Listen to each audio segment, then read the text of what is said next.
चल गली छोड़ के गे, यादो न आवा हो तोर संजिया सवेर के गे।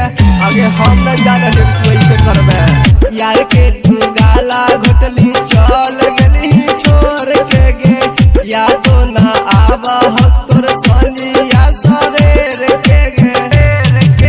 दिहल तोहर काट दिल से जा रही औ छौरी, दिहल तोहर काट दिल से जा रही औ छौरी, आले के चकिया हथवा काटही औ छौरी, आले के चकिया हथवा काटही औ छौरी।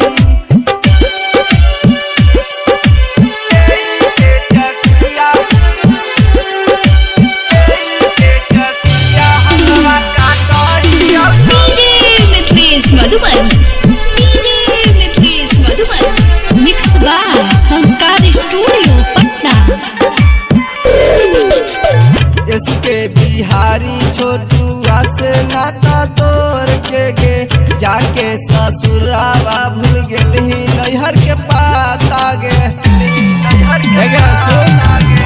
इसके बिहारी छोटुआ से नाता तोड़ के गे, जाके ससुरवा भूला गेली नैहर के पाता गे।